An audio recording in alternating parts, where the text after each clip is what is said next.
Aujourd'hui, nous allons continuer toujours notre série sur nous sommes toujours sur notre volume numéro 2, comment changer votre vie, votre monde en changeant vos pensées. Et volume 2 s'intitule comment développer votre foi pour changer votre monde.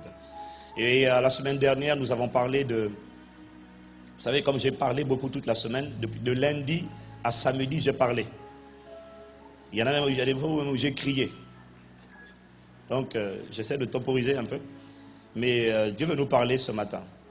Et la semaine dernière, nous avons continué, nous avons parlé de l'importance d'avoir une grande foi. Et nous avons vu que nous naissons tous lorsque nous naissons de nouveau. Lorsque tu reçois l'Esprit de Christ, lorsque tu reçois Jésus, tu nais avec une petite foi. Mais ce n'est pas une tragédie parce qu'on a dit qu'une petite foi peut faire des prodiges. Amen. Mais on a dit qu'une petite foi, dès qu'il y a un peu d'adversité, un peu de vent, une petite foi commence à vaciller, à chanceler et finit par s'effondrer. Et donc, il est important d'avoir une grande foi. Et nous avons dit qu'une grande foi vient avec la connaissance de la vérité. Et une grande partie du peuple de Dieu a rejeté la connaissance de la vérité. Pas parce que Dieu a retenu la vérité captive, mais parce que la plupart d'entre nous, nous préférons continuer de nous reposer sur les informations fournies par les cinq sens. C'est ce qu'on appelle le gnosis. Il y a 4 mots grecs au moins qui désignent connaissance. Vous lisez, nous lisons souvent dans la Bible connaissance et nous ne réalisons pas qu'en fait, dans le grec, il ne s'agit pas du même mot. Tout comme il y a au moins 3 mots qui désignent amour, il y a au moins 3 mots qui désignent, au moins 4 mots qui désignent la vie et il y a au moins 4 mots qui désignent la connaissance. Et Dieu nous dit que mon peuple périt, on a vu ça dans Osée 6, verset 6 la semaine dernière, mon peuple est détruit parce qu'il lui manque la connaissance ou encore parce qu'il a choisi volontairement de rejeter la connaissance, pas la connaissance basée sur les 5 sens, mais la connaissance de la vérité qu'on appelle la connaissance de la vérité. Voilà, c'est ce qu'il a choisi de rejeter et le peuple préfère s'appuyer sur le gnosis.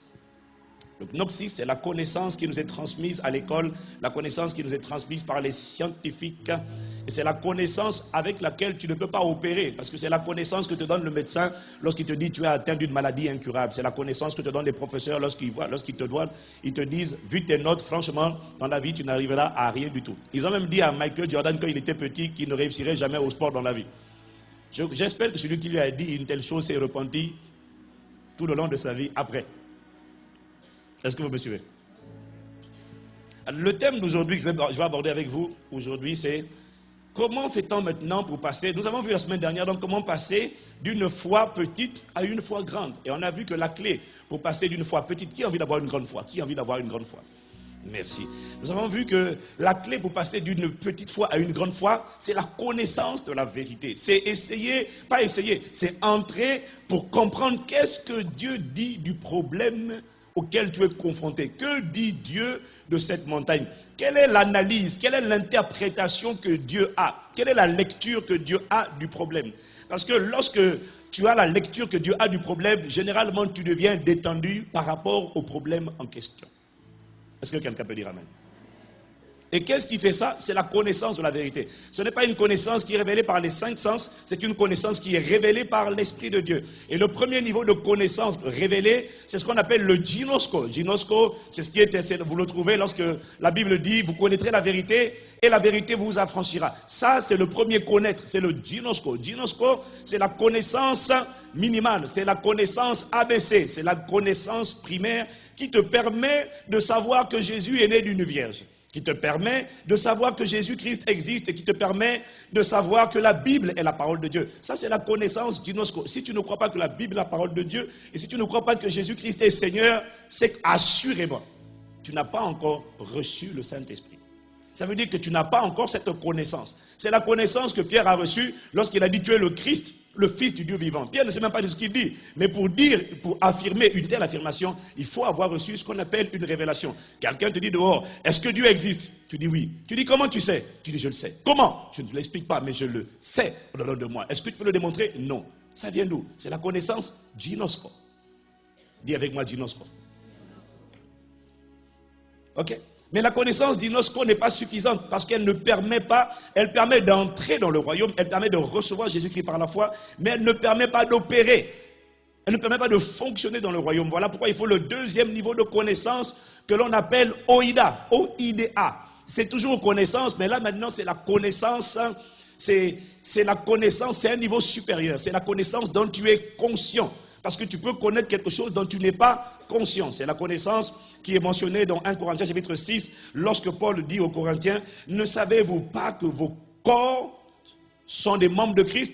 Ne savez-vous pas que vos corps sont le temple du Saint-Esprit? Il n'est pas en train de leur dire, on ne vous l'a jamais dit. Non, ce n'est pas ça qu'il dit. Il est en train de leur dire, mais quoi, vous n'êtes pas conscient quand je vois comment vous vivez. Vous pratiquez la fornication, l'adultère. Pourtant, on t'a dit que ton corps est le temple du Saint-Esprit. Tu continues encore de dire, oui, mais je ne peux pas, c'est plus fort que moi. C'est-à-dire que dès que je le vois, dès qu'il me voit, dès que je la vois, dès que je le vois. Alors Paul dit, mais tu n'as rien compris. En fait, c'est pas que tu n'as pas accepté Jésus. Tu as le premier niveau de connaissance et de révélation. Mais Paul dit, mais en fait quoi? Tu n'es pas conscient que tu es le temple, la maison, l'adresse de Dieu sur terre. Tu n'en es pas conscient ou quoi? Est-ce que tu te rends compte que quand tu te déplaces, Dieu se déplace? Quand tu t'arrêtes, Dieu s'arrête. Quand tu fermes la bouche, Dieu ferme la bouche. Quand tu parles, Dieu parle. Est-ce que tu en es conscient? Parce que si tu en es conscient, tu ne peux pas continuer de dire, il n'y a personne, le pasteur n'est pas là, viens. Mon mari n'est pas là, ma femme n'est pas là, viens, allons-y. Non, Paul dit, mais tu n'as rien compris. Parce qu'en faisant ça, tu es en train de souiller, pas toi, tu es en train de souiller le temple du Saint-Esprit. Tu es en train de le profaner. Et Paul dit, si quelqu'un profane, détruit le temple de Dieu, Dieu le détruira. Dieu dit quoi? Tu es en train de faire ça avec mon corps. Dieu dit, je vais te bastonner. Pas te bastonner, te tabasser. Pourquoi? C'est mon temple là. Parce que ton corps ne t'appartient pas. La Bible dit que tu as été racheté. Esprit, âme et corps. Dès que tu es venu à lui, tu as été délivré de la puissance des ténèbres, transféré dans un nouveau royaume. Avant tu appartenais au diable, maintenant tu m'appartiens. Et je suis saint. Donc Paul dit quoi? Tu n'es pas conscient de ça. Paul n'est pas en train de dire qu'on ne te l'a jamais enseigné. Non, on te l'a déjà enseigné. Mais tu n'en es pas conscient. C'est-à-dire que tu n'as pas la connaissance oïda. C'est comme la connaissance dinosco. C'est la connaissance, par exemple, qui t'emmène vers une pièce. Ok, tu vas dans le royaume. Tu sais, tu ouvres une porte. Pour ouvrir même la porte du royaume, il faut la connaissance dinosco. Mais quand tu rentres maintenant dans la pièce, tu vas voir que, alors quand tu rentres dans la pièce, la lumière est éteinte. La connaissance dinosco te permet de rentrer dans la pièce. La connaissance oïda, quand tu es conscient, c'est quand tu allumes la lumière. Là maintenant tu vois des lecteurs DVD, des téléviseurs, des fers à repasser, des fours à micro-ondes. Tu vois toutes sortes de biens précieux. La connaissance oïda, c'est lorsque tu deviens conscient. La lumière s'allume et tu commences à voir les réalités spirituelles. Mais là encore tu n'opères pas, parce qu'il faut un troisième niveau de connaissance qu'on appelle épignoxis. C'est là maintenant que tu es capable de faire fonctionner les appareils, faire fonctionner les choses. Tu commences à opérer. Quelqu'un dit amen. Quelqu'un dit amen. Et donc nous avons vu que nous avons tous reçu au départ la mesure de foi nécessaire. Nous avons vu également, je fais un petit rappel bref de ce que nous avons vu. Nous avons vu qu'il y a très peu de croyants qui déplacent des montagnes. Déplacer des montagnes requiert la foi de Dieu. Et il y a très peu de gens qui déplacent des montagnes, non pas parce qu'ils n'ont pas la foi de Dieu, mais parce que leur foi ne s'est pas développée. Nous avons vu que tout est une question de foi. Nous avons vu que tout est une question de foi. Et lorsqu'on parle de foi, on parle d'abord de 1, perception, les pensées dominantes, et 2, la démonstration par les actes que nous posons. Nous avons vu que la clé d'une grande foi, je l'ai dit tout à l'heure, c'est la connaissance de la vérité. La capacité à comprendre qu'est-ce que Dieu dit. Et si tu ne l'étudies pas, si tu ne comprends pas, si tu n'étudies pas la parole de Dieu, la Bible, pour savoir comment Dieu voit tel problème, tu vas le voir comme les gens le voient. Amen. Il y a un vieux dicton que j'ai souvent entendu, que nous avons tous souvent entendu, qui nous dit « Les voies du Seigneur sont impénétrables ». Mais il n'y a rien de plus faux. Pourquoi il faut remettre en question tout ce qu'on entend, tout ce qu'on a entendu? Les voies du Seigneur ne sont pas impénétrables. Les voies du Seigneur sont pénétrables, compréhensibles, mais pas pour tout le monde. Pour les disciples. C'est ce que nous avons vu. La clé de la connaissance de la vérité, c'est être un disciple. Aux disciples, Jésus parle et il explique ses voies. Il a dit à ceux qui, dans Jean chapitre 14, verset 12, il a dit, je vous le dis en vérité, celui qui croit en moi fera aussi les œuvres que je fais, et il en fera de plus grandes parce que je vais au Père. Donc Jésus ne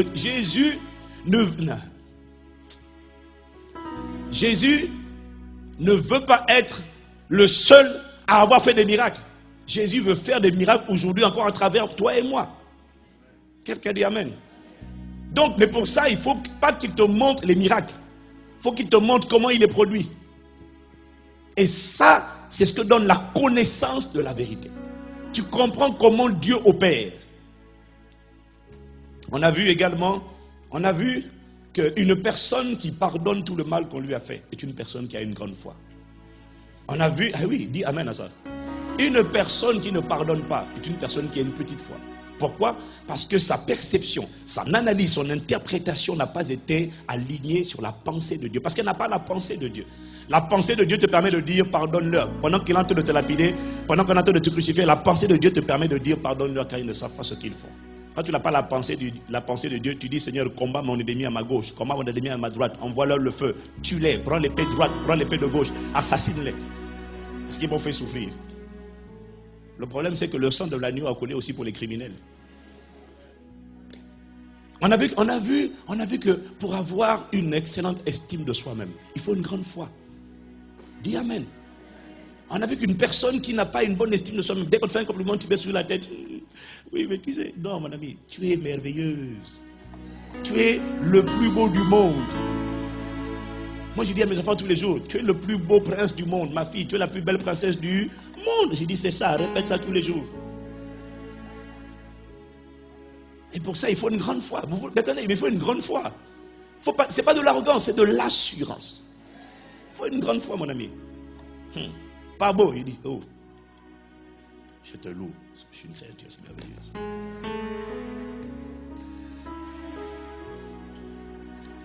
On a vu qu'une petite foi ne peut pas opérer et une petite foi fera de toi un vaincu de la vie. Une petite foi fera de toi une personne qui vit continuellement dans la peur, dans le doute, dans l'amertume, la jalousie, l'envie, la dépression, l'oppression, la compression. Et très franchement, si tu opères à un niveau de petite foi, il n'y aura pas beaucoup de différence entre toi et un incroyant, si ce n'est que toi, tu vas aller un jour occuper un strapontin, une cabane en bois au ciel. Et nous avons vu qu'en citant les niveaux de foi, nous avons vu qu'il y a 4 niveaux de foi. Nous avons vu que ta foi peut être petite, elle peut être grande, elle peut être faible ou encore elle peut être forte. Donc, on a vu qu'il est extrêmement important d'avoir une grande foi, mais laissez-moi vous dire une chose, c'est que ça ne suffit pas. Il faut que ta foi soit grande, mais encore faut-il qu'elle soit forte, qu'elle soit ferme, qu'elle soit debout, qu'elle soit rigide, qu'elle soit robuste, qu'elle soit solide ou encore qu'elle soit inébranlable. Ça, ce sont des synonymes pour décrire une foi forte. Quelqu'un me dit amen. Alors, je vais vous parler ce matin de comment fait-on pour passer d'une foi faible, à avoir une foi forte. D'une manière générale, sachez une chose. Quand je dis forte, c'est le même mot que ferme. C'est le mot grec stéréos, c'est pareil. C'est forte ou encore ferme. Qui a envie d'avoir une foi ferme, solide, inébranlable, rigide, debout, consistante? Non, levez la main avec moi. Qui a envie d'avoir ce genre de foi? Ah, mon ami, laisse-moi te dire une chose. Il n'y a rien d'abord dans ce monde auquel on donne le qualificatif de ferme, fort, robuste, solide, inébranlable, sans que ça ait été testé. On ne dira jamais que ce pilier-là est robuste, ferme, fort, solide, inébranlable, rigide.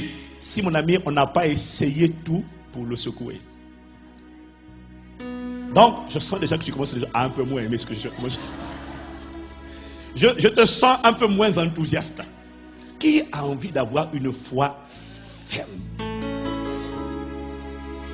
La foi de Dieu, la foi avec laquelle Dieu opère, est à la fois grande, mais elle est à la fois inébranlable.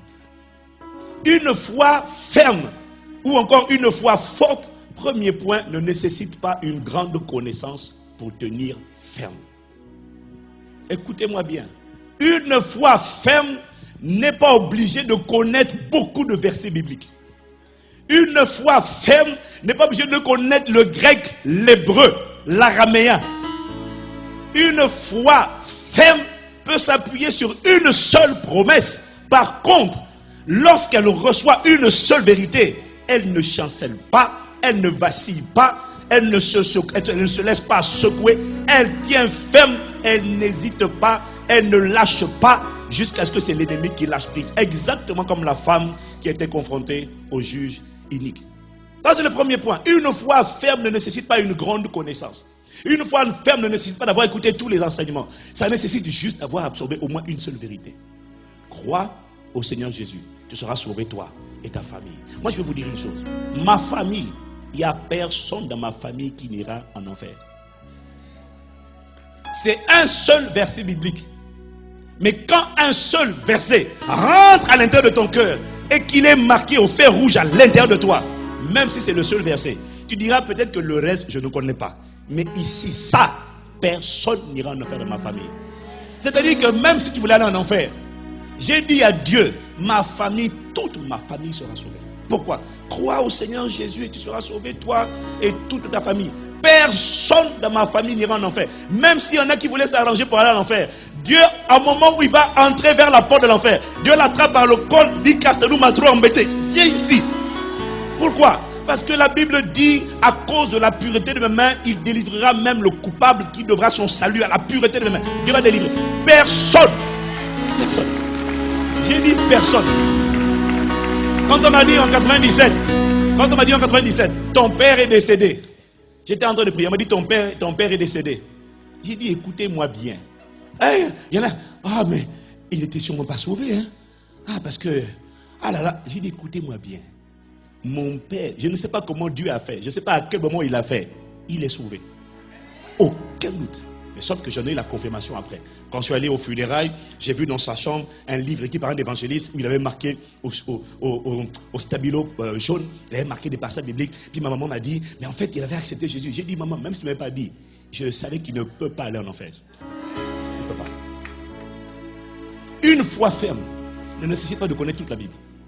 Une foi ferme nécessite d'avoir ingurgité, une vérité, et de tenir ferme dans cette vérité. Et quand le diable vient te dire, tu es sûr que ton père va être sauvé, tu es sûr que ta mère va être sauvée, tu es sûr que ton frère va être sauvé. Un jour il m'a fait ça. Tu es sûr?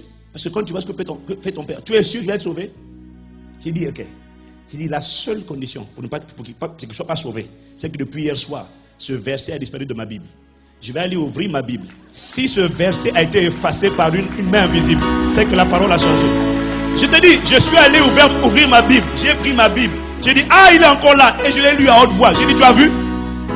Arrière de moi, Satan. Cet homme sera sauvé. Quelqu'un me dit amen. La plupart d'entre nous, nous croyons que nous n'opérons pas parce que notre foi est petite. Erreur. La raison pour laquelle nous n'opérons pas, c'est parce que nous manquons de fermeté avec le peu de connaissances que nous connaissons. C'est parce que nous ne sommes pas fermes, inébranlables, rigides, robustes, solides avec le peu que nous connaissons. Et là, je me suis souvenu, vous savez, j'ai chassé les démons de mon propre corps moins de 6 mois après ma conversion. Et très franchement, je n'avais pas une grande foi. Parce que j'étais à peine bébé. Je ne connaissais pas la Bible. Mais je connaissais le verset qui dit en mon nom ils chasseront les démons. Je connaissais le verset qui dit que je suis avec vous tous les jours jusqu'à la fin du monde. Le Père, le Fils, le Saint-Esprit, tout ça en moi. Devant un petit démon, il n'y a pas de combat. Dis amen. Mais oui, à force de lire ces passages simples, j'étais sûr qu'il n'y a aucun esprit mauvais qui allait me résister. Personne. Moi, tu ne peux pas. J'étais sûr.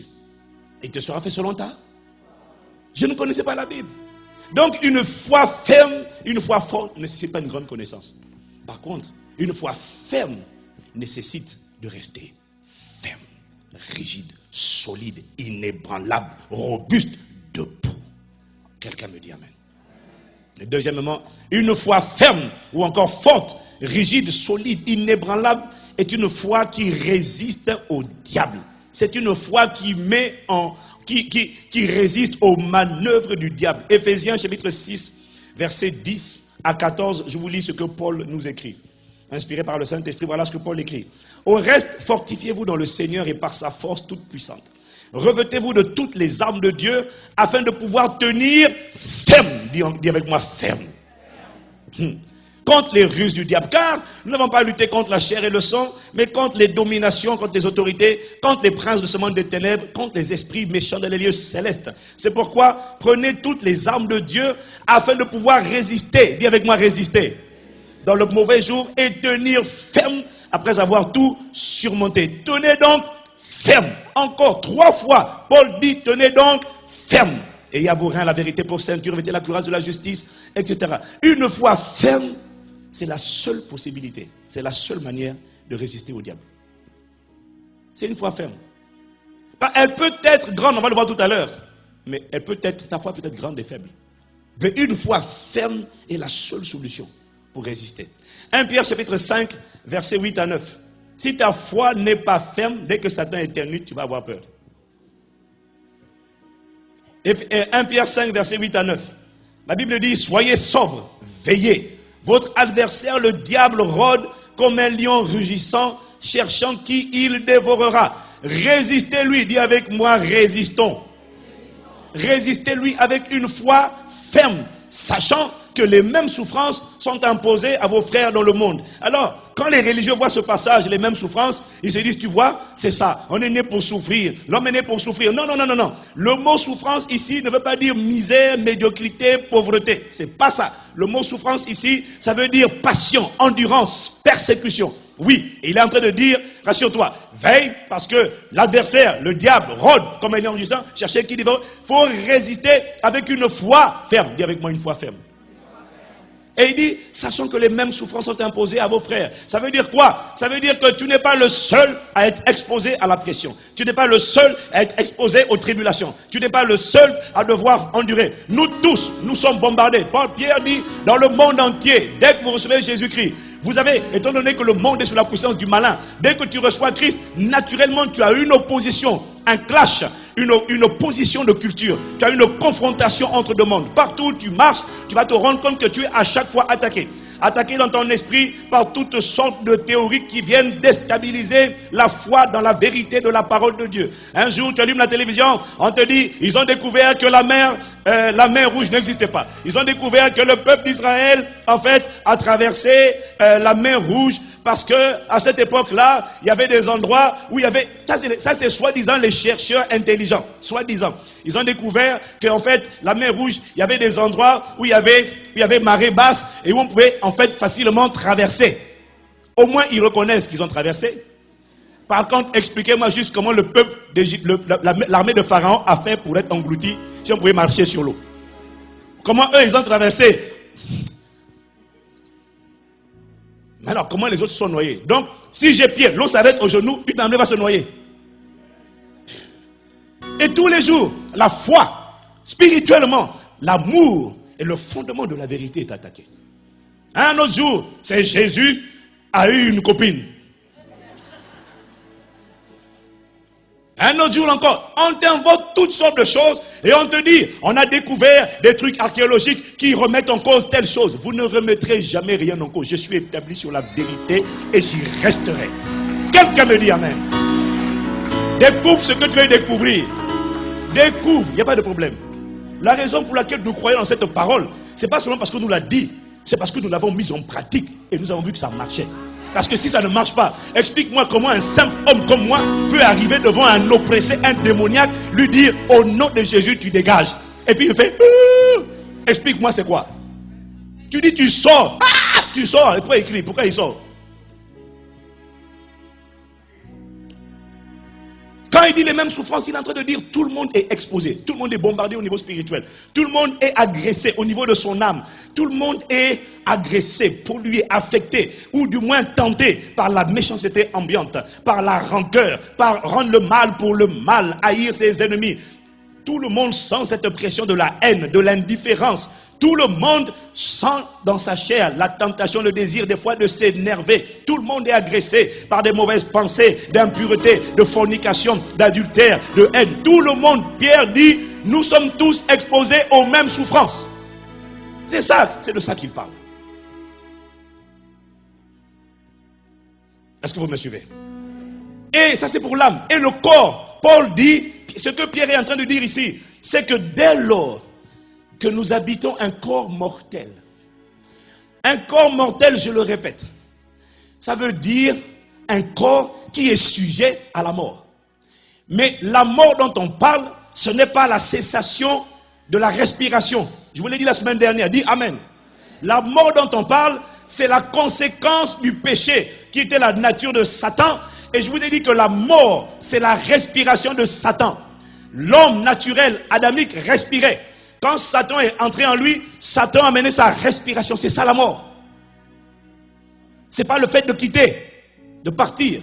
Ça, c'est pas la mort, ça c'est un départ.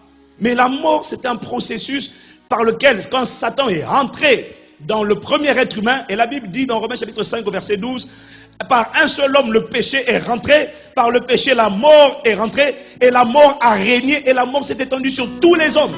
Ça veut dire quoi? Que dès lors que tu habites un corps humain, tu es susceptible, potentiellement sensible et potentiellement attaquable par les œuvres du diable, par la respiration de Satan.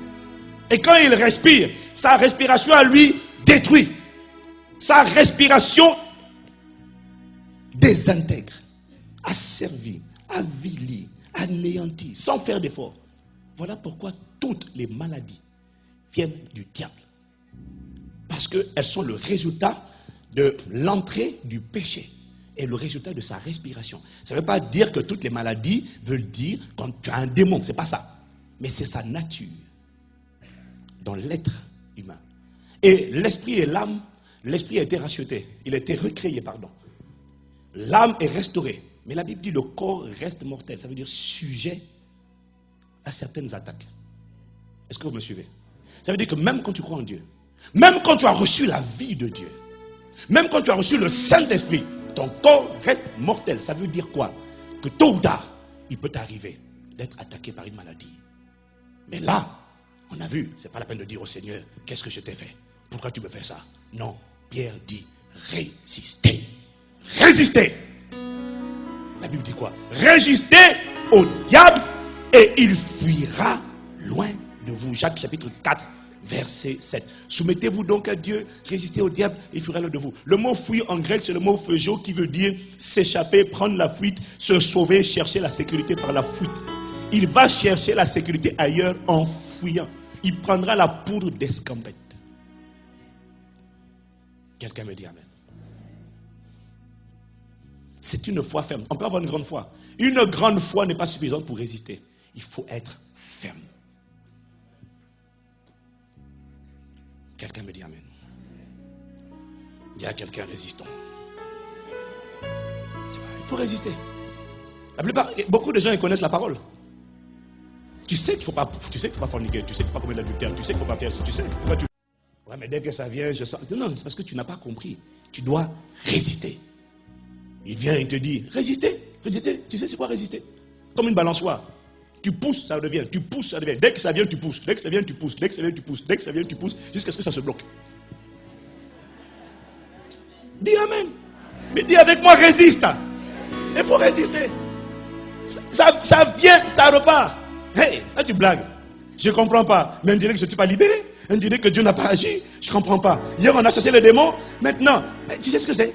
Mais non, mais tu crois que nous, on n'a pas connu ça? Tu dors. La nuit, rêve impur. Tu dis au nom de Jésus, je renonce, je détruis. Le lendemain, tu as prié bien avant de dormir, tu as sanctifié ton lit, ta chambre, tu dors, encore un rêve impur. Tu dis alors là, ça devient compliqué. Tu dis Seigneur, qu'est-ce que j'ai fait? J'ai oublié, il y a peut-être une porte, écoute, résiste. Tu dis la même chose que tu as dit hier. Mon corps est le temple du Saint-Esprit. Il n'est pas le temple de la souillure. C'est un sanctuaire. Ce n'est pas un temple de la cohabitation. Tu dégages. Demain il revient, tu lui dis la même chose. Après demain il revient, tu lui dis la même chose. Après demain il revient, tu ajoutes encore un mot de plus. Tu dis hier j'ai oublié de te dire, je te taille en pièces. Et quand il revient encore le deuxième jour, tu dis avant-hier j'ai oublié de te dire, je t'écrase la tête, je te taille en pièces. Il va se fatiguer. Tu as déjà vu quelqu'un qui prend plaisir à toujours tabasser, frapper. Un jour il en a marre, il dit oh là-bas il en a marre. Chaque fois que je vais, on me défigure, je prends des coups. Il a dit aide-moi à t'accaster. Oh non, il en a marre. On va avec quelqu'un d'autre de ICC qui, au nom de Jésus, te chasse de ICC. Non, c'est pas moi, c'est les démons qui demandent. Dis amen. Non, dis avec moi résistant. Tu vois. Et je vais vous dire une chose. La plupart d'entre nous, avoir une grande foi par la parole c'est facile à mettre en pratique. Mais le domaine dans lequel généralement tu vas te trouver en train de devoir résister, c'est souvent une condition que tu avais déjà avant de venir au Seigneur. Et là, tu as beau grandir dans la foi, mais quand quelque chose est dans ta vie depuis longtemps, quand une montagne est là depuis longtemps, tu vas te rendre compte qu'une grande foi ne suffit pas. Parce que généralement, le fait qu'elle soit là depuis longtemps, que cette maladie soit là depuis longtemps, que ce problème soit là depuis longtemps, généralement, quand tu vois, en fait, en parlant avec beaucoup d'entre vous, je me suis rendu compte que, et je bénis Dieu, beaucoup de gens commencent à mettre leur foi en pratique. On m'a dit qu'il y a des gens qui allaient dans la rue et puis ils ont vu un enfant chinois épileptique. Un enfant chinois épileptique qui a fait une crise d'épilepsie. Et avant qu'on appelle les pompiers, c'était un couple, ils ont prié autorité. Au nom de Jésus, l'enfant s'est calmé. Waouh! Dans la rue. Donc ça c'est formidable. Dis amen à ça. J'ai commencé à recevoir des témoignages de gens qui m'ont dit, pasteur, ça marche. Ma fille avait une toux. Je vais vous dire les témoignages plus tard. J'ai dit à la toute parce que j'ai essayé le sirop 1, sirop 2, sirop 3, sirop 4, Advil, tout ça là, ça ne marchait pas. À un moment donné, j'en ai essayé. J'ai dit, mais attends, si le pasteur a fait ça, moi aussi je peux le faire. Au nom de Jésus, tout, quitte-moi. Et la sœur m'a dit, pasteur, là, tout est parti. Ma fille a dormi quand même comme un bébé. J'ai dit, amen. Dis amen. Mais généralement, quand c'est quelque chose qui est là depuis longtemps, qui t'a trouvé là, quand tu as accepté le Seigneur, c'était déjà là. Généralement, là, tu vas te rendre compte d'une chose, c'est qu'il y a des choses, il y a des montagnes pour lesquelles ce n'est pas juste la foi qui suffira. La foi devra être associée à la persévérance. Hébreux 6, verset 12. Imitez ceux qui par la foi et la persévérance héritent des promesses. Ah oui, des fois je t'assure, il faudra apprendre à persévérer. Je continue mon troisième point. Oui, je t'assure. Mon troisième point, c'est qu'une foi peut être grande, mais faible. Une foi peut être grande et faible. Alors vous allez me dire, mais c'est quoi une foi faible? C'est simple. Une foi faible, c'est une foi qui n'est pas mise en action. Une foi faible, c'est une foi qui ne obéit pas au son de la parole. Une foi faible, c'est une foi qui ne travaille pas. Une foi faible, c'est une foi qui est comme un muscle. Si tu ne fais pas d'exercice, même si tu es grand de taille, si tu ne fais pas d'exercice, si tu ne sais pas faire des pompes, je peux en parler, maintenant je fais des pompes quand même. Non, toi tu ris. Qui rit? Dieu donné. Je te prends ici, en public, viens ici, on fait 100 pompes d'affilée, camarade. Une foi faible, c'est une foi qui n'est pas exercée. Est-ce que vous me suivez? Alors j'ai dit que une grande foi vient avec, j'ai dit que la confiance et l'assurance viennent avec la connaissance. Et je dis amen. Mais, imagine-toi quelqu'un qui est en train d'apprendre le code. Si tu n'apprends pas le code, jamais tu n'auras confiance en montant dans la voiture. Si tu n'apprends pas la conduite avant, si tu ne connais pas le code, quand tu rentres dans la voiture, tu auras peur. Amen. Par contre, si tu emmagasines la connaissance, et la connaissance, et la connaissance, et la connaissance, tu étudies tout sur le combat spirituel. Tu connais la perception que Dieu a du diable. Tu comprends dans la Bible ce que Satan est. Tu comprends les démons. Laisse-moi te dire une chose. Tant que tu ne vas pas chasser un démon, ta foi ne sera jamais ferme. Tu seras devenu un bon théoricien. Démon, entité spirituelle semblable à un moustique, dont la mission est d'oppresser le corps de l'homme. Domination. 2 mots, pasteur. Domine et nation. Entité spirituelle dont la mission est de contrôler le système de pensée d'un certain groupe ethnique.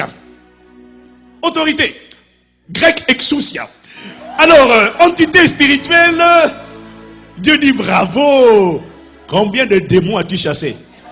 C'est-à-dire que à distance, je te chasse. Maintenant, si on envoie un démoniaque, quelqu'un qui est oppressé par un démon devant toi, qu'est-ce que tu fais? Tant que tu n'as pas chassé un démon, ta foi dans le domaine du combat spirituel sera grande, mais elle ne sera pas forte. Autrement dit, dès qu'un démon va surgir dans ta chambre la nuit pendant que tu dors ou dans ton sommeil, Dès qu'il va vouloir t'étrangler. Qui a déjà connu ce genre d'expérience où tu dors et puis on va t'étrangler? Mais quoi? Donc toi tu n'as jamais connu ça? Qui n'a jamais connu? Mais ça c'est grave. Mais tu fais quoi au fait? Toi tu veux me dire que tu n'as jamais eu dans ton sommeil quelqu'un qui voulait t'étrangler? Mais là je questionne vraiment. Si ça t'arrive, sache que c'est normal. Dis Amen. Mais toi aussi. Tu crois que le diable va te laisser? Mais il va vouloir t'attaquer, c'est normal. Il va vouloir t'intimider. Mais si tu n'as pas eu l'habitude de le remettre à sa place, ta foi sera faible. Et le jour où quelqu'un autour de toi est oppressé par un démon, tu ne vas pas prier. Tu dis, viens, allons à l'église. Allons. On a un département qui s'occupe de ça, viens. Non, non. L'épileptique là, on ne pouvait pas attendre. Dis Amen. Le couple qui a lié l'esprit d'épilepsie, on ne pouvait pas attendre. Il y a quelqu'un qui vient pour la première fois qui dit, mais quoi, c'est un esprit? Oui, tu dis au nom de Jésus, je ne t'ai pas dit de te manifester. Tais-toi, laisse-le tranquille, il va s'arrêter. Quelqu'un dit Amen. Donc, la connaissance est importante. Mais si elle n'est pas mise en pratique, il n'y a rien. La foi est faible. Et voilà pourquoi la plupart d'entre nous n'opèrent pas. La plupart des gens ici n'ont pas chassé de démons. C'est pas normal. Tu me dis que ça n'existe pas? Regarde autour de toi. Je n'ai pas dit regarde en toi. Je t'assure. Mais tu vas voir que beaucoup de gens sont confrontés à ça. Des fois, la plupart des gens qui sont confrontés à ça ne le savent même pas eux-mêmes. Ils ne le savent pas. Moi, dimanche dernier, j'ai prié pour une dame qui est musulmane. Elle ne peut pas enfanter. Ça fait des années, elle n'arrive pas à enfanter. Elle a envisagé la fécondation in vitro, on lui a dit que son dossier était bon. Mais malgré tout, elle est revenue pour faire des examens, rien. Je lui dis, c'est quoi ton problème? Et puis, je ne comprends pas. Tout est normal, mais on ne trouve rien. J'ai dit, quand tout est normal et qu'on ne trouve rien, c'est normal. Les rayons X arrivent à voir le squelette, mais ils n'arrivent pas à voir les démons encore. Ils n'arrivent pas à voir l'invisible. Donc, qu'est-ce que j'ai fait? J'ai dit au pasteur Yves, bon mon gars, on va aller prier pour elle. On va aller chez elle là-bas. Je suis arrivé avec mon histoire sur la femme. Elle a dépensé tout son argent. Elle a dépensé, cette femme-là, dont je parle là la semaine, elle a dépensé tous ses sous. J'ai dit, en plus, elle n'est même pas remboursée par la Sécu. J'ai dit, écoute. J'ai dit, là, franchement, tu es au bout du mur. Tu as fait le tour. Je te dis une chose, il y a encore une issue. C'est Jésus. Mais elle est musulmane. Je lui dis, moi, je ne suis pas religieux. Je t'annonce une chose, Jésus est capable de te donner, Jésus est capable de briser ce joug dans ta vie. J'ai dit, c'est pas normal. Si on ne dit, il n'y a rien. Il y en a encore, ici même à ICC, on a dit, les trompes étaient bouchées. Jésus les a débouchées. Même les gynécos ne reviennent toujours pas. Les trompes, les deux, pas une, les deux étaient bouchées. Elle ne peut pas enfanter. Aujourd'hui, elle a donné un superbe enfant. Elle a donné naissance à un superbe enfant. J'ai dit, toi, il n'y a même pas de trompe bouchée, donc il n'y a même pas de problème. J'ai dit, est-ce que tu crois que Jésus est capable de te guérir? Est-ce que tu crois que Jésus est capable de changer ta vie? Est-ce que tu crois que Jésus est capable d'agir? Elle me dit oui, je crois. Mais tu sais, elle a fait le tour du monde, donc elle est épuisée. Elle dit je crois. Alors j'ai dit ok. J'ai dit je vais prier.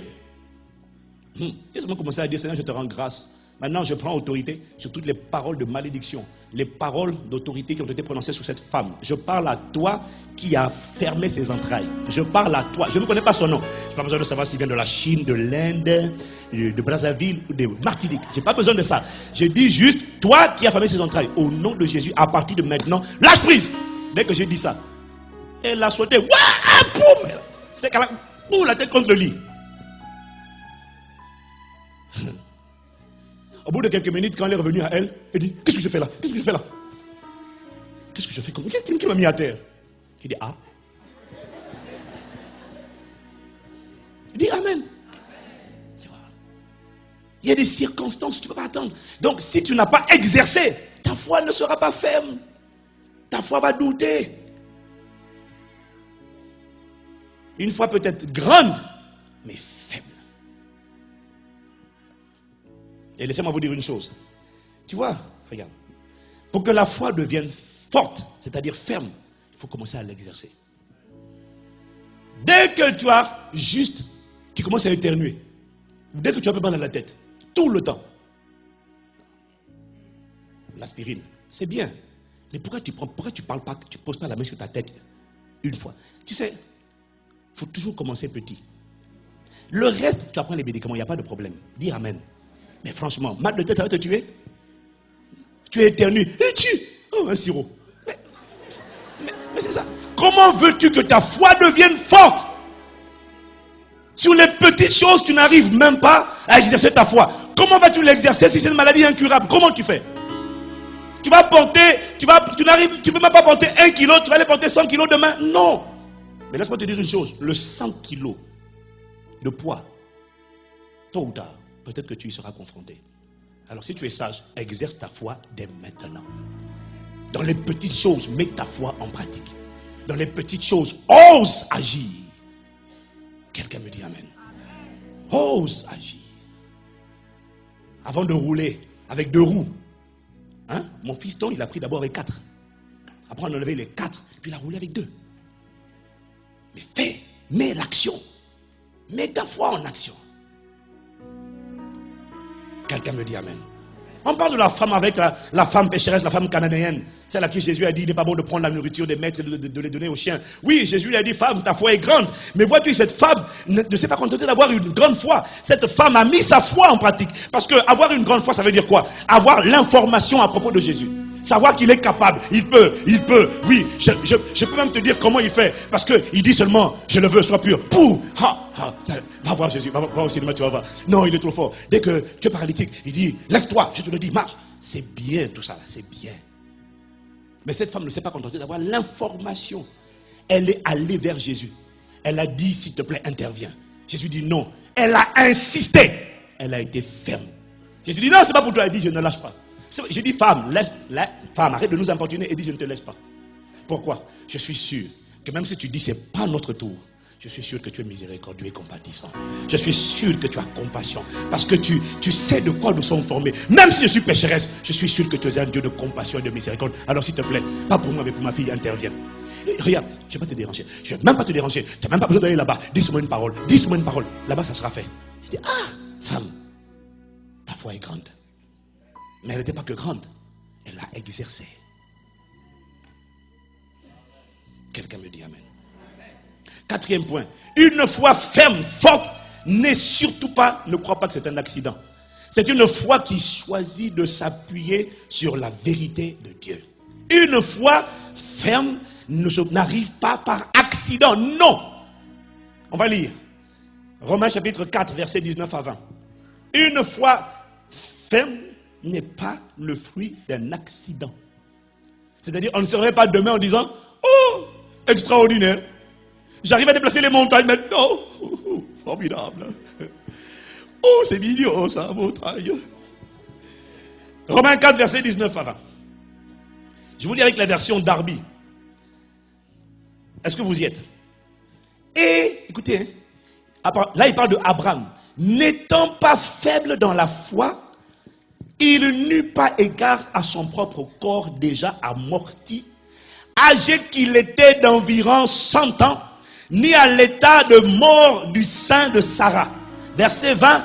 Et il ne forma point de doute sur la promesse de Dieu par incrédulité, mais il fut fortifié dans la foi, donnant gloire à Dieu. Le gars, il a loué, il a chanté, et étant pleinement persuadé que ce qu'il a promis, il est puissant aussi pour l'accomplir.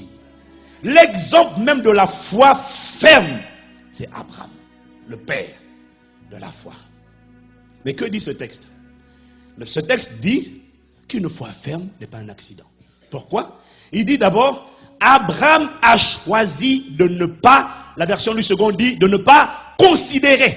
Dis avec moi, ne pas considérer. Il a choisi, il a fait un choix. Pourquoi il a fait un choix? Parce que normalement, écoute, quand il y a un stérile, c'est déjà compliqué. Mais là, il y a 2 stériles. Lui, son corps, les spermatozoïdes sont devenus impuissants. Ne parlons même pas de Sarah. 75 ans, là, il n'y a même plus d'espoir. Son sein, dit la Bible, était mort. 2 stériles, même pas 1. 2. Abraham voit. Une foi forte ne nie pas la douleur. Une foi forte ne dit pas, j'ai pas mal. Non, non, non, non, c'est pas vrai, tu as mal. Ça, ne dis pas de conneries. Quand tu as mal, tu as mal. Excusez-moi l'expression, mais vraiment, il faut qu'on parle là. Une foi ferme et forte n'a pas dit, j'ai pas mal. N'a pas dit, je ne constate pas. Non, je constate, mais je ne considère pas. Je vois bien, ok. Excusez-moi, là, c'est impossible. Ok. Là, vous voyez le cas là. Vous voyez comment ça a gonflé? Oui, je constate. Vous voyez comment la chose s'est développée? Oui. Mais je choisis de ne pas considérer. C'est-à-dire, je refuse que mon attitude, mon langage, mon comportement soit influencé par le constat que je fais. Non, la Bible dit, il n'a pas eu égard à son propre corps. Ça veut dire quoi? Je choisis volontairement de ne pas regarder les faits, mais je choisis volontairement de m'appuyer sur la parole de Dieu, sur ce que Dieu a dit. Parce que je sais que c'est sa volonté. Dieu ne fait pas de favoritisme. Dis-moi, pourquoi Dieu voudrait-il guérir les uns et voir les autres malades? Pourquoi voudrait-il me voir pauvre et voir Abraham et les patriarches riches? Pourquoi Dieu voudrait-il ma confusion alors que la Bible dit qu'il prend plaisir à la paix et à la santé de ceux qui le servent? Pourquoi voudrait-il me voir confus alors que la Bible dit que quiconque espère en lui ne sera point confus? Pourquoi voudrait-il me voir dépérir physiquement alors qu'il a pris le soin de protéger les gens dans l'Ancien Testament, son peuple, des maladies? Quelle est cette théologie de la souffrance et de la misère que nous a enseignée dans l'église? Si tu es malade, une dame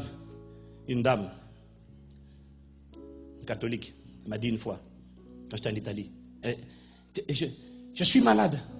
J'ai dit ok, mais c'est la volonté de Dieu. J'ai dit ah bon? Elle dit mais j'offre ma maladie au Seigneur. J'ai dit non, veut pas. Mais si c'est la volonté de Dieu, tu as envie de faire la volonté de Dieu? Elle me dit oui. Mais je dis pourquoi tu te soignes alors? Tu es malade, c'est la volonté de Dieu. Alors pourquoi tu essaies de prendre des médicaments? Laisse-toi mourir si c'est la volonté de Dieu que tu sois malade et que tu meurs. Vous voyez, ça c'est la religion. Et écoutez, Dieu me donnait cette pensée hier. Pourquoi voulez-vous que Dieu ait voulu faire du bien à Israël dans l'Ancien Testament? Et pourquoi voulez-vous que d'un seul coup, à l'ancienne création adamique, il a voulu faire du bien? Pourquoi voulez-vous qu'à la nouvelle création, la race de Christ, celle pour laquelle Jésus est mort, il fasse du mal? Réfléchissez. Dans l'Ancien Testament, tous les grands serviteurs de Dieu, en fait, tous ceux qui servaient Dieu, on les appelait serviteurs. Dis amen. Ça veut dire domestique, esclaves. Ils étaient des esclaves, des serviteurs, des domestiques. Dans le Nouveau Testament, dans la Nouvelle Alliance, la Bible dit que nous sommes des fils de Dieu. Alors, la pensée m'est venue. Il m'a dit, réfléchis un peu. Dis-moi, quel est ce maître insensé qui voudrait que ses domestiques soient toujours en bonne santé, mais que ses propres fils soient toujours malades? Dis-moi, quel est ce maître? Qui?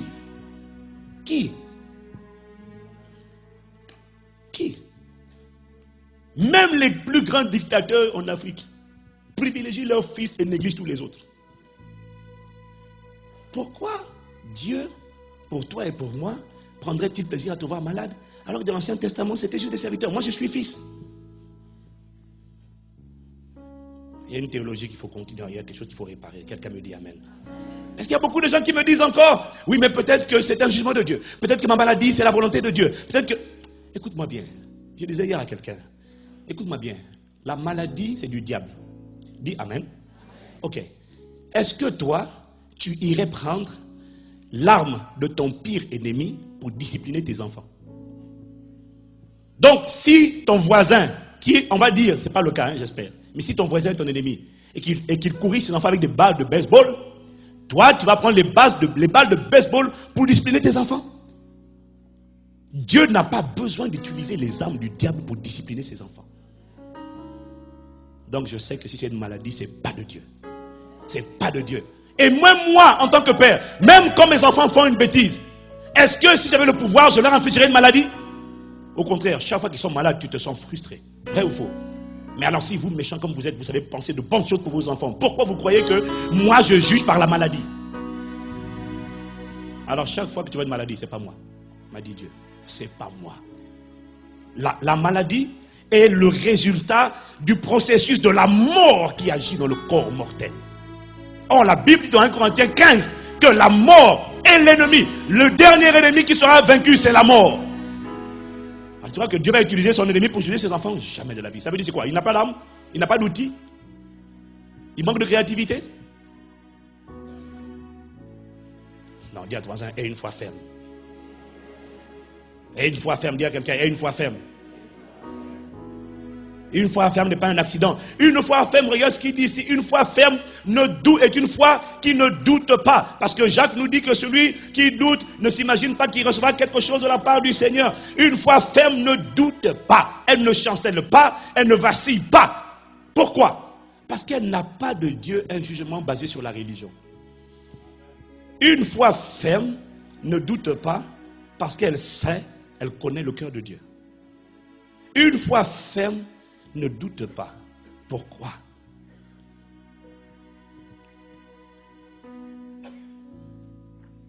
Une foi ferme ne doute pas. Pourquoi? Parce qu'il connaît la pensée de Dieu. Pourquoi est-ce que je ne doute pas? Pourquoi est-ce que je ne doute pas? Je me suis posé la question, enfin la question m'a été posée. Franchement, donc, il nous aurait rachetés pour nous exterminer lui-même. Quel pays prendrait plaisir à massacrer ses ambassadeurs alors qu'il a besoin d'eux pour les représenter? Qui de nous prendrait plaisir à défigurer son propre corps et à le maltraiter? Qui? Même les fous s'habillent correctement. Même les tueurs en série se soignent quand ils s'habillent. Pourquoi? Alors, si je suis le corps de Christ, pourquoi veux-tu que Christ prenne plaisir à voir son corps défiguré? Et si je suis membre du corps de Christ, la maison de Dieu, qui a envie de voir sa maison détruite? Non, dis à quelqu'un, revoyons notre manière de penser. Une foi ferme ne doute pas. Pourquoi? Il connaît la pensée de Dieu. Il connaît la pensée de Dieu. Ça veut dire quoi, il connaît la pensée de Dieu? Il dit, mais je sais que tu ne veux pas de ça. Écoute, Abraham a dû se poser la question. Mais écoute, franchement, pourquoi Dieu m'aurait fait sortir d'Égypte? Pourquoi Dieu m'aurait appelé, de Ur? Il m'aurait fait sortir de Ur en Chaldée. Si Dieu voulait me tuer, il fallait qu'il me tue avant. Donc, quand Abraham considère le cas de la stérilité, sa stérilité est celle de sa femme. Abraham dit, mais bon, Dieu a fait une promesse. Est-ce que je lui ai demandé de faire la promesse? Non. Est-ce que je lui ai demandé de m'appeler hors d'Ur en Chaldée? Non. C'est lui qui a pris l'initiative. Si Dieu voulait ma confusion, tu ne penses pas qu'il aurait laissé ma femme Sarah être déshonorée par Guérar, le roi d'Abimelech, le roi de Guérar? Tu ne penses pas que Dieu aurait laissé ma femme être déshonorée par Pharaon? Si Dieu voulait que je sois confus et que ma vie soit une collection de confusion et de catastrophes et de tragédies, mais il aurait dû m'achever avant. Pourquoi il m'a mené jusque là, il m'a préservé pour me tuer ensuite, pour me voir confus? Abraham a considéré. Il faut essayer de réfléchir. Pourquoi il aurait permis que je sois en vie jusqu'à aujourd'hui et brusquement aujourd'hui il veut me tuer? Pourquoi? Pourquoi? Abraham n'a pas douté. La Bible, une foi ferme ne doute pas. Il connaît le cœur de Dieu. Tu apprends juste à connaître le cœur de Dieu. Il est compatissant. Il est miséricordieux, riche en bonté. Et en plus, il m'a appelé. Je ne me suis pas appelé tout seul. Il a donné Jésus-Christ pour moi. Pourquoi veux-tu qu'il veuille me tuer? Non. Ne doute pas. Il faut juste revoir ta manière de penser. Il faut juste revoir la théologie la doctrine sur laquelle tu t'appuies. Une foi ferme, la Bible dit, c'est le dernier point, est pleinement persuadé. C'est ce que dit Romains chapitre 4, versets 19 à 20. Il dit, et n'étant pas faible dans la foi, il n'eut pas égard à son propre corps, déjà amorti, âgé qu'il était d'environ 100 ans à l'étage, 100 ans ni à l'état de mort du sein de Sarah. Il ne forma point de doute sur la promesse de Dieu par incrédulité, mais il fut fortifié dans la foi, donnant gloire à Dieu. Ah voilà, une foi ferme donne gloire à Dieu. La chose n'est pas manifestée, mais elle bénit. Elle célèbre, elle loue. Je te loue pour la vie éternelle. Je te loue de ce que je suis une nouvelle création. Je te loue de ce que mon corps est immunisé. Je te loue de ce que tu me fais toujours triompher en Christ et tu répands à travers moi le bon parfum de la connaissance de Dieu. Je te loue de ce que quiconque espère en toi ne sera jamais confondu. Je te loue de ce que j'étais jeune et vieilli, dit le psalmiste. Jamais je n'ai vu le juste abandonné de l'Éternel, dit sa postérité, mendier sans fin. Je te loue de ce que quiconque espère en toi ne sera pas dans la confusion. Car lorsqu'on tourne vers toi les regards, on est rayonnant de joie et le visage ne se couvre pas de honte. Je te loue de ce que lorsque les justes crient, l'Éternel entend, il les délivre de toute leur détresse. Je te loue de ce que les cieux et la terre passeront, tes paroles ne passeront pas. Je te loue de ce que tes paroles sont esprit et vie. Je te loue de ce que tu es mon roc, mon appui, ma forteresse. Ah, je sens la douleur, mais je te loue. Ah, ça fait mal, mais je te bénis. Je te loue, je te bénis. Mon âme bénit l'Éternel. Pendant qu'une voix me dit, maudit Dieu et meurt, tu vois, il t'a abandonné. J'ai dit, je te bénirai. Plus ça fait mal, plus j'ai dit, bénis l'Éternel, mon âme. Je te louerai.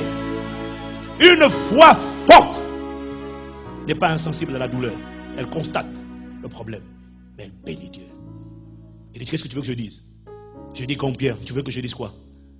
Parce que j'ai appris une chose. Il m'a dit, tu perds ton temps. Chaque fois que tu me demandes, pourquoi? Qu'est-ce que j'ai fait? Tu perds ton temps. Seigneur, pourquoi je vis encore ça? Pourquoi cette maladie? Pourquoi ça? Pourquoi ça? Seigneur, tu perds ton temps.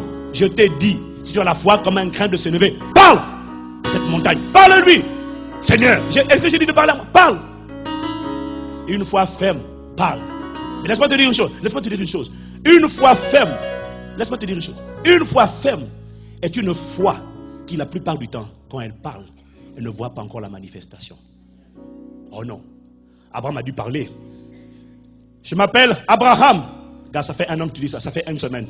Abraham. N'oublie pas le ham, hein, s'il te plaît. Ham comme hamburger. N'oublie pas le ham. Une foi ferme déclare. Elle rend grâce à Dieu. Mais une foi ferme est toujours éprouvée, formée, façonnée à l'école de la patience, à l'école de l'endurance, à l'école de la persévérance. Autrement dit, une foi ferme. Et tu vois, le domaine dans lequel tu dois avoir une foi ferme, souvent, c'est le domaine où tu souffres d'une situation depuis longtemps, où tu as une montagne depuis longtemps. Et avant, quand tu voyais cette montagne, elle t'intimidait. Tu dis, Seigneur, qu'est-ce que j'ai fait? J'ai reçu la vie éternelle. Hier, pour tel autre problème, j'ai dit au nom de Jésus, pars, c'est parti. Mais pour ça, quand je dis pas, ça ne part jamais. Ah, Seigneur, qu'est-ce que je dois faire? Est-ce qu'il y a un péché que j'ai oublié de confesser? Dieu dit non. Arrête de chercher les péchés. Arrête de chercher la culpabilité. Arrête. Je te dis, tiens ferme. Reste ferme. Reste ferme. Reste ferme. Quand ça vient, tu dis, je bénirai l'Éternel. Quand je suis guéri par ses meurtrissures douleurs, mon corps n'est pas le temple. Mon corps n'est pas ta demeure. Tu sors. Quand j'ai mal, je dis tu sors. Quand j'ai mal, je dis tu sors. J'ai mal, tu sors. J'ai mal, tu sors. J'ai mal. Écoute-moi bien, douleur, tu sèches à la racine. Et quand je dis tu sèches à la racine, je ne vois pas la chose sécher, mais je répète, tu sèches à la racine, tu sèches à la racine, tu sèches à la racine, tu sèches à la racine. Je suis un sanctuaire, je suis un sanctuaire de Dieu. Je ne suis pas un lieu de cohabitation. Ça, c'est une foi ferme. Laisse-moi te dire une chose, une foi ferme, des fois tu as envie de pleurer. Des fois, quand tu vas rendre grâce à Dieu, tu pleureras. Ah oui. Aïe, aïe, aïe. Je te bénirai. Tu as mal, mais tu dis béni sois-tu pour ta fidélité. Tu as mal, ça fait mal. Tu béni sois-tu pour ta fidélité. Écoute-moi bien. Je suis convaincu. Je verrai éclater sa gloire. Je ne serai jamais dans la confusion. Et on te dit, là franchement, raccroche le dossier. Là c'est fini. Techniquement, naturellement, humainement, scientifiquement, c'est terminé. J'ai dit, écoute-moi bien, si je dois terminer, je préfère mourir, je préfère quitter la terre, mais en étant convaincu que Dieu ne peut pas échouer, plutôt que de me compromettre et de douter de la fidélité de Dieu. J'ai dit, je persévérerai. Dis-moi amen. Oui, une foi ferme, sans la douleur. Elle voit le constat. On a dit, Sarah, tu es stérile. J'ai dit, Dieu a dit, c'est Abraham, toi c'est Sarah. C'est comme ça qu'on s'appellera. Et c'est ça que je dirais. Une foi ferme ne dit pas, Seigneur, qu'est-ce que j'ai fait? Je ne comprends pas. Pourtant, j'ai prié. Il dit, continue. Pourtant, j'ai déjà déclaré par la foi, continue. Jusqu'à quand? Jusqu'à ce que cette nature qu'on appelle la mort, cette respiration du diable, lâche prise. Résistez. Et il fuira loin de vous. Une foi ferme, je finis, et pleinement persuadé que Dieu est suffisamment puissant pour accomplir ce qu'il a dit. Alors, question. La Bible dit, verset 21, et étant pleinement persuadé que ce qu'il a promis, il est puissant aussi pour l'accomplir. J'ai demandé au Seigneur, pourquoi une foi ferme et pleinement, dis avec moi, pleinement persuadé? Pourquoi une foi ferme et pleinement persuadé? Je t'emmène, j'ai fini avec ça, Hébreux chapitre 4, verset 12. Et je vais vous lire dans ce texte la version Bible amplifiée, traduite de l'anglais. La version littéralement traduite de l'anglais. Voilà ce qu'il dit. Version Bible amplifiée. J'ai traduit en français. La parole que Dieu prononce, la parole que Dieu, ce que Dieu dit, il dit la parole que Dieu prononce est vivante et énergique, active, opérante, efficace, plus incisive qu'aucun glaive à deux tranchants. Elle pénètre jusqu'au point de division de l'âme et de l'esprit, des articulations et des moelles. Elle expose. Écoute, écoute ce qu'il dit, écoute. Elle expose, elle taille, elle analyse, elle juge les véritables sentiments et pensées du cœur. Aussi, n'y a-t-il pas de créature qui reste invisible, c'est-à-dire cachée devant elle, mais toutes sont découvertes, nues, exposées et sans défense. Devant quoi? Devant la parole de Dieu. Écoute bien ce texte. Il dit, il n'y a aucune créature qui restera cachée. Tu vois? Devant la parole. Or, la Bible dit dans la parole, il y a la lumière. En elle était la vie. En elle était la vie et la vie était la lumière des hommes. Dis amen. Maintenant, écoute ce qu'il dit. Il dit, devant la parole, qui est la lumière, devant cette parole, il n'y a aucune créature qui peut rester cachée. Elles sont toutes nues, exposées et sans défense, rajoute la version amplifiée. Alors, la pensée qui m'est venue, c'est qu'avec les rayons X, on arrive à voir tout le corps humain. En fait, on voit à travers le corps humain. C'est vrai ou pas? On voit à travers le corps humain, c'est-à-dire on peut voir directement en faisant des radios, on peut voir directement quelque chose qui est entre les deux vertèbres ici. Avec les rayons X, avec les lumières que les hommes ont inventées, on peut directement voir jusqu'au squelette. Et quand il y a quelque chose, par exemple, qu'on a oublié, parce que des fois, on a laissé dans le corps des instruments. Il y en a qui ont connu ça. On a oublié. Et quand on fait les rayons X, on arrive à voir, ah là où il y a quelque chose. La Bible dit, la lumière de la parole, elle, il n'y a rien. Ce qui est naturel et ce qui est spirituel est exposé, nu et sans défense. Voilà ce que Dieu m'a dit. Devant sa parole, aucun virus ne se cache. Aucun démon ne se cache. Aucune déchirure musculaire ne se cache. Elle réduit à néant tout ce qui est visible ou invisible. Elle impose sa suprématie. Elle s'impose parce qu'en elle, elle a vie Zoé. Elle se dépose. Il n'y a rien qui va résister devant cette parole.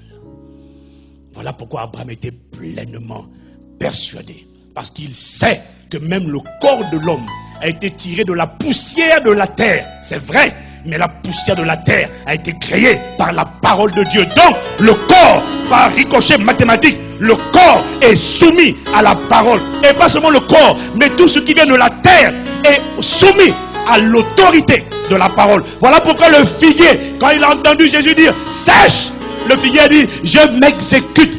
Pourquoi? Tout ce qui vient de la terre, et ce corps vient de la terre, il est soumis à la parole. Voilà pourquoi Abraham était pleinement persuadé. Puisque rien ne peut être caché devant sa parole, mais il saura aller ouvrir les trompes. On a dit, spermatozoïde, tu n'as pas assez de vitesse. Dieu dit, je vais rentrer ma vie écoute, hein, ma parole est énergique. Ça veut dire que ma parole va me donner de l'énergie. On a dit, Père, tu ne bouges pas, je vais te faire bouger. Va vite! Qu'est-ce qui est caché devant l'autorité de la parole? Une fois ferme vient après beaucoup de persévérance, après beaucoup de lutte. Mais si ta foi n'est pas ferme, tu ne pourras pas opérer. Une foi ferme vient après beaucoup de musculation. Va et viens, va et viens, va et viens, va et viens. Et la Bible dit, tenez ferme. Tôt ou tard, dans ta vie, dans celle de tes enfants, l'ennemi viendra. On ne sera pas toujours là. Tu devras lui opposer une foi ferme. Incline la tête avec moi et prions que Dieu nous accorde la grâce de tenir ferme. Lorsque le pasteur X a prié, l'évangéliste Intel a prié, la situation ne s'est pas toujours décantée. Qu'est-ce que tu fais? Tu te dis, ouais, non, mais peut-être que j'ai oublié un péché. Mon ami, lorsque tu n'as rien à te reprocher et que ton cœur ne te condamne pas, si ton cœur te condamne, repens-toi et remets ta vie en ordre. Mais si ton cœur ne te condamne pas et que tu sais que tu as fait ce que tu avais à faire avec une conscience pure et que tu n'as pas conscience de péché supplémentaire, c'est pas la peine de promener les regards inquiets à gauche ou à droite. Dieu dit, tout ce que tu as à faire, mon fils, ma fille, c'est d'exercer tes mains au combat. Résiste au diable, résiste à cette maladie. Arrête de dire, je ne comprends pas pourquoi tu existes et tu permets cette maladie. Parle à cette maladie et quand tu vois qu'elle ne part pas, je sais, ça fait 5 ans, ça fait 10 ans, ça fait 15 ans. Je t'ai pas dit de te plaindre. Si tu te plains, tu ne me fais rien. Je ne peux pas intervenir parce que pour intervenir, je dois passer par toi. Parle et quand tu parles, résiste et résiste jusqu'à ce que tu verras qu'il arrivera à un point où pour chercher sa propre sécurité, parce qu'il sera trop tourmenté, il fuira, ça n'échouera pas, parce que la parole est vivante, elle est efficace.